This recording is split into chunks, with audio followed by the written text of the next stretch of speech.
तो भाई another Sunday मतलब another Q N A video इसके बाद ही आएगी। तो जितने भी आपके क्वेश्चन अभी फटाक से कमेंट सेक्शन में डाल दीजिए हैशटैग क्यू लगा के, एंड कोशिश करूंगा मैं जितना ज़्यादा पिक हो सके, एंड कुछ घंटे में आ जाएगी तो फटाक से अपने क्वेश्चन डाल दो। तो गाइस मैं हूं तो और आप दिख रहे हैं रेसलिंग फैंस नेटवर्क। शुरू करते हैं भाई अपनी बातों को हम लोग सबसे पहले ब्रॉक लेसनर से। ब्रॉक लेसनर ने ओबा फैमिली को ऐसे पुट ओवर क्यों किया? लेसनर जो है नॉर्मली बहुत ज़्यादा सेल करते नहीं है, लेकिन सेल करने पे आते हैं तो बहुत ही क्रेजी सेल कर देते हैं। इतना ज़्यादा क्रेजी सेल कर देते हैं भाई कि किसी सुपरस्टार को एक ही दिन में ओवर कर देते हैं, जैसे कि इन्होंने ओबा फैमिली को कर दिया। लेकिन क्या क्यों किया ऐसा? क्या इसके पीछे कोई गहरा रीजन है? मैं आपको बताता हूँ। साउट आउट देना चाहूँगा मैं इस न्यूज़ के लिए ईशान भाई को। इन्होंने इंस्टाग्राम पे ये वाली अपडेट भेजी है, आप भी भेज सकते हो भाई न्यूज़ वगैरह अगर आपके पास ऐसा कुछ है जो आपको लगता है कि मैंने मिस किया या फिर मेरे से मिस हो सकता है। तो कहा जा रहा है कि Jim Cornette says Brock Lesnar agreed to sell so much for ओबा family because he is charging WWE a 7-figure something for just one match at WrestleMania 42.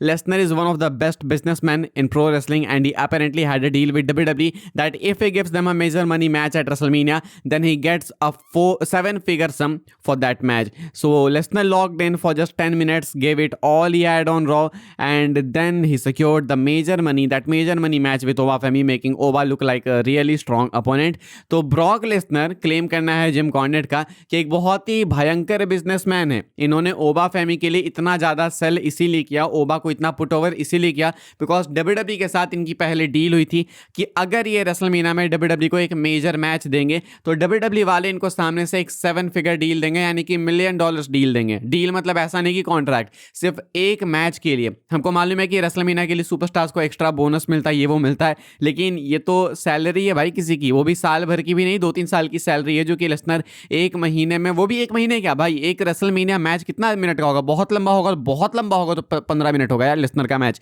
उससे लंबा नहीं हो सकता है। बहुत होगा चलो 20 मिनट होगा, तो इससे लंबा तो लेसनर जाएंगे नहीं 20 मिनट के लिए। अगर ये बात सही है जिम कॉर्नेट की, आई एम नॉट श्योर, लेकिन जिम कॉर्नेट ऐसे भी नहीं है कि कुछ भी बोलते हैं, मतलब जिम कॉर्नेट के पास है कुछ तो सोर्सेज, तो वो कह रहे हैं तो हो सकता है कि शायद सही हो। तो अगर ये रिपोर्ट सही है तो देन लेसनर भाई ओबा फैमी को इतना ओवर इसीलिए कर रहे हैं बिकॉज उनको WWE वाले इसके लिए एक 7-फिगर डील दे रहे हैं एंड उनको millions and millions of dollars मिल रहे हैं इस एक 10 मिनट 15 मिनट के मैच के लिए। इसीलिए इतना इन्होंने सेल भी किया एंड WWE को भी प्रॉफिट है डेफिनेटली इस मैच से, इसीलिए WWE वाले इतना पे करने को तैयार हैं लेसनर को।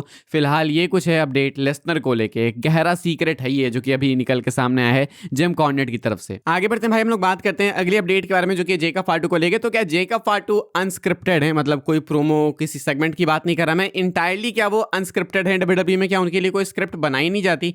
शायद हाँ, मैं आपको बताता हूँ भाई क्या है ये अपडेट। है जेकब फाटू ने खुद ही दिया बाय द वे, ऐसा नहीं कि कोई ऐसे कहीं सोर्स से आई है। Jacob फाटू says everything he does in WWE is organic and not forced as he was previously told by WWE's writers that they could not write for him. They said, hey Zeus, यानी कि Jacobus, we can't write for you, not saying they write for everybody, but just give me the direction. Let me say this, let me do this. Everything that I'm doing is organic and not forced. It's just me being myself. कहते हैं bootleg केव के साथ बात करते हुए Jacob फाटू कि WWE के अंदर वो जो भी करते हैं वो बिल्कुल ऑर्गेनिक है एंड फोर्स्ड नहीं है। इनका कहना है कि WWE राइटर्स ने इनको पहले ही बोल दिया था कि वो लोग इनके लिए नहीं लिख पाएंगे। ये मुझे समझ नहीं आया क्यों नहीं लिख पाएंगे, मतलब ये कौन सी बात हो गई? जेकब फाटू में ऐसा क्या खास है या फिर ऐसा क्या बेकार है जिस कारण से ये नहीं लिख पाएंगे जेकब फाटू के लिए? क्यों नहीं लिख पाएंगे? अगर आप लेसनर, रोमन, पंक इन सब के लिए लिख सकते तो जेकब फाटू के लिए क्यों नहीं लिख सकते? ये बात ही नहीं समझ आई। तो जेकब फाटू कहते हैं कि मेरे लिए वो लिखते नहीं है, बस मुझे पता रहता है कि मुझे क्या करना है, मैं जाकर अपने हिसाब से कर देता हूँ। यानी कि इनको पता है कि इस वाले मैच में इनको हारना है तो ये उस हिसाब से मैच जाता है, ले जाते हैं आगे एंड उसके बाद हार जाते हैं। इसके बाद मान लो कोई सेगमेंट हो गया, कोई प्रोमो सेगमेंट, तो हो सकता है WWE वाले राइटर्स इनको बोल देते होंगे कि आपको जाना है, एक हीटेड प्रोमो कट करना है या फिर एक टॉक्सिक प्रोमो कट करना है या एक बेबी फेस प्रोमो कट करना है, तो ये उसके अकॉर्डिंग फिर संभाल लेते होंगे। लेकिन ये लेवरेज इनके पास क्यों है? एंड अगर लेवरेज है तो भाई बहुत ही कमाल की बात है कि जेकब फाटू अभी संभाल लेते हैं ये सब कुछ। ऐसा नहीं है कि जेकब फाटू की एज हो गई एंड बहुत एक्सपीरियंस है, अभी रिसेंटली ही WWE में आए हैं एंड इतने कम टाइम में इतना इवॉल्व हो गए हैं भाई, तो मानना पड़ेगा फिर इसके लिए जेकब फाटू के पास एक लेवरेज है, लेकिन वो उसको ढंग से यूज भी करते हैं। आगे बढ़ते हैं भाई लोग, हम लोग बात करते हैं अगली अपडेट के बारे में जो कि रिया रिप्ली को लेके। रिया रिप्ली ने आज 5 साल कंप्लीट कर लिए हैं WWE के मेन रोस्टर के ऊपर। रिया रिप्ली साल 2021 में आई थी WWE मेन रोस्टर पे, उससे पहले NXT में भी काफी नाम कमाया था रिया रिप्ली ने। NXT से ही मेनली फेमस हुई थी Rhea Ripley, WWE main roster पे उनको लाई। उसके बाद भाई रिया रिप्ली ने जो भी किया है वो हम सब ने विटनेस किया है, बैक टू बैक रेसलमेनिया में कंपीट करना, वो भी तुरंत आने के बाद। मानना पड़ेगा कैरेक्टर में भी काफी इवॉल्वमेंट हुई ये इनके तुम देखोगे स्टार्टिंग में ये आई थी नॉर्मल थी, उसके बाद जजमेंट डे में गई, फिर उसके बाद मामी बन गई, डोमिनिक पता नहीं क्या क्या बहुत कुछ बदला, बहुत बार ये वर्ल्ड चैंपियनशिप भी जीती, अच्छी अच्छी फ्यूड्स भी दी। एंड फैंस के बीच में मुझे लगता है कि आज के रेट में अगर कुछ सबसे पॉपुलर सुपरस्टार्स में गिनोगे रिया रिप्ली को तो गलत नहीं होगा। इनफैक्ट मुझे लगता है टॉप 2 टॉप 3 में आएंगी, अगर टॉप पे नहीं आएंगी तो। अभी एजे ली के आने के बाद मुझे लगता है कि वो नंबर 1 बन चुकी है female superstar when it comes to hype and all.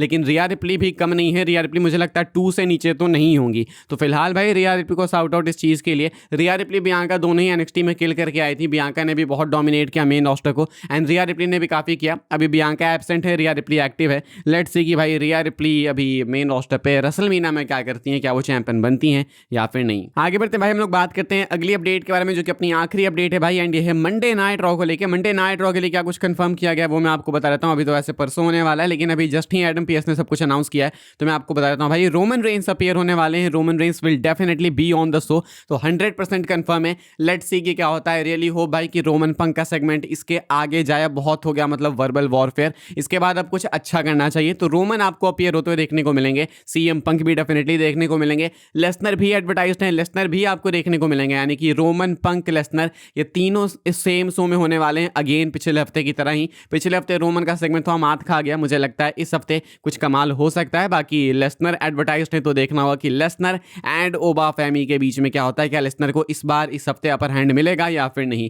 Grayson Waller and जेवॉन Evans के बीच का एक सिंगल्स मैच होगा, देन इसके बाद Bayley and Lyra Valkyria team up करेंगी फेस करने के लिए कबुकी वॉरियर्स को। Then you will see the Vision versus the Usos, यहाँ पे कहानी इनकी आगे बढ़ने वाली है। एंड उसके बाद पेंटा डोमिनिक मिस्टीरियो का मैच होगा इंटर कॉन्टिनेंटल चैंपियनशिप के लिए। And then you will see Becky Lynch addressing the WW universe after attacking AJ Lee. तो ये सारी चीज़ें भाई फिलहाल कंफर्म करी गई हैं मंडे नाइट रॉ के लिए। Gonna be a good show I believe. And इसके बाद टैग टीम टॉकडाउन का एपिसोड भी आएगा, तो वहाँ पे भी डिस्कस करेंगे। फिलहाल भाई इस वाली वीडियो के लिए ये सारी अपडेट्स थी। वीडियो को लाइक कीजिएगा, शेयर कीजिएगा, सब्सक्राइब कीजिएगा, Q&A के लिए क्वेश्चंस डाल दीजिएगा। मिलूंगा मैं आपसे अगली वीडियो में जल्दी ही, तब तक के लिए good bye, thanks for watching.